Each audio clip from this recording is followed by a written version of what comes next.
Hi friends, வணக்கம். Welcome to your recipes diary.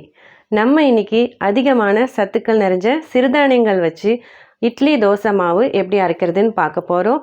வழக்கமாக செய்கிற வெள்ளை அரிசி இட்லியை விட ரொம்ப சாஃப்டான இட்லியும் நல்லா சாஃப்டான தோசையும் செய்யலாம் ஒரே மாவுலேயே. வாங்க இந்த ரெசிபி எப்படி செய்கிறதுன்னு வீடியோக்குள்ளே போய் பார்க்கலாம்.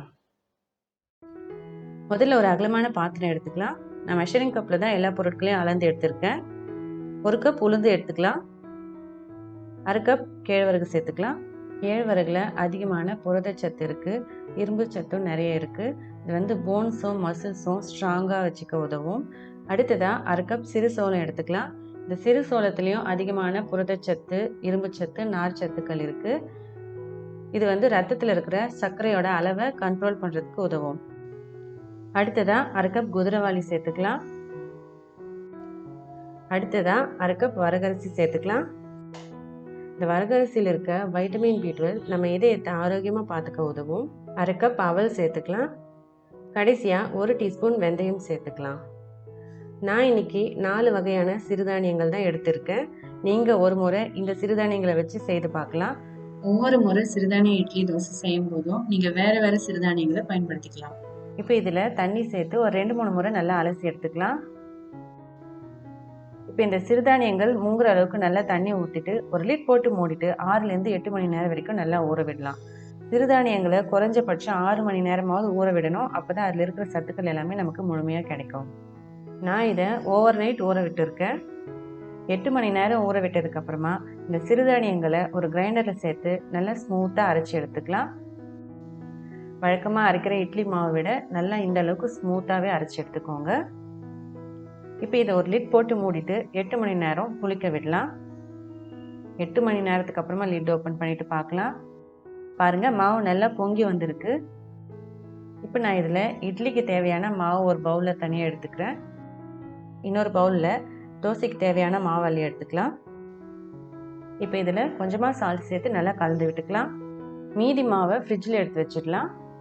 அடுத்ததாக ஒரு இட்லி பாத்திரத்தில் கொஞ்சமாக தண்ணி ஊற்றி ஸ்டவ்வில் வச்சு ஹீட் பண்ணிக்கோங்க.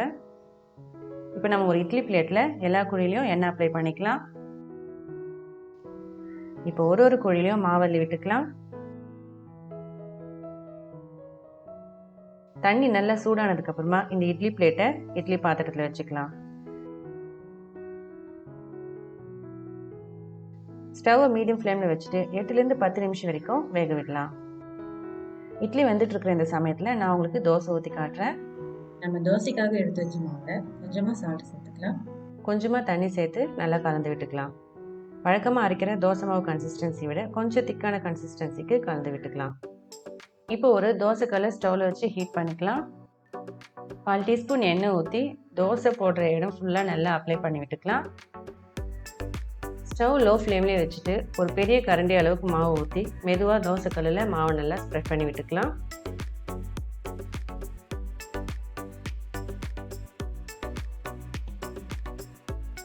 இப்போ சுற்றி எண்ணெய் ஊற்றிக்கலாம். உங்களுக்கு நெய் வேணும்னாலும் நெய் ஊற்றிக்கலாம். இப்போ ஸ்டவ்வை மீடியம் ஃப்ளேமில் வச்சுட்டு ஒரு 2 நிமிஷத்துக்கு சுற்றி நல்லா கிறிஸ்பாகிற வரைக்கும் வேக விட்டுக்கலாம். மேலே இருக்கிற மாவெல்லாம் இந்த மாதிரி நல்லா ப்ரெஸ் பண்ணி விட்டுட்டிங்கன்னா உங்களுக்கு திருப்பி போட வேண்டிய அவசியம் இருக்காது. நைஸாக தோசை ஊற்றும் போது இந்த மாதிரி ட்ரை பண்ணி பாருங்கள். இப்போ சுற்றி நல்லா கிறிஸ்பாக வெந்துடுச்சு. இப்போ இந்த தோசையை நம்ம எடுத்துக்கலாம். அவ்வளோதாங்க, நிறைய சத்துக்கள் நிறைஞ்ச சாஃப்டான சிறுதானிய தோசை ரெடி ஆகிடுச்சு. இப்போ இட்லியும் வெந்துட்டுருக்கோம். 10 நிமிஷத்துக்கு அப்புறமா ஸ்டவ் ஆஃப் பண்ணிவிட்டு ஒரு 2 நிமிஷம் ஆற விட்டுட்டு இட்லி எடுத்துக்கலாம்.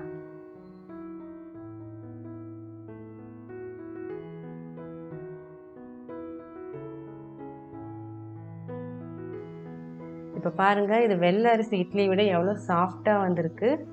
இந்த மாதிரி சிறுதானிய இட்லி தோசைக்கு நல்ல ஒரு காரசாரமான சட்னி இருந்தால் சாப்பிட ரொம்ப சுவையாக இருக்கும். அவ்வளோதான் ஃப்ரெண்ட்ஸ், அதிகமான சத்துக்கள் நிறைஞ்ச சாஃப்டான சிறுதானிய இட்லி தோசை எப்படி செய்கிறதுன்னு பார்த்தோம். இந்த ரெசிபி நீங்கள் ட்ரை பண்ணி பார்த்தீங்கன்னா எப்படி வந்துச்சுன்றதை கமெண்ட்டில் சொல்லுங்கள். இந்த வீடியோ உங்களுக்கு பிடிச்சிருந்தா லைக் பண்ணுங்கள். மறக்காமல் உங்கள் ஃப்ரெண்ட்ஸ் அண்ட் ஃபேமிலி மெம்பர்ஸ்க்கும் ஷேர் பண்ணுங்கள். இதே மாதிரி நான் போடுற ரெசிபீஸோட லேட்டஸ்ட் அப்டேட்ஸ்க்கு யோர் ரெசிபீஸ் டைரி சேனலை சப்ஸ்கிரைப் பண்ணி கூடவே பெல் ஐக்கானையும் ப்ரெஸ் பண்ணி ஆல் ஆப்ஷன் செலக்ட் பண்ணுங்கள். அப்போ தான் நான் போடுற ரெசிபீஸோட லேட்டஸ்ட் அப்டேட்ஸ் உங்களுக்கு கிடைக்கும். தேங்க்யூ. பாய் பாய்.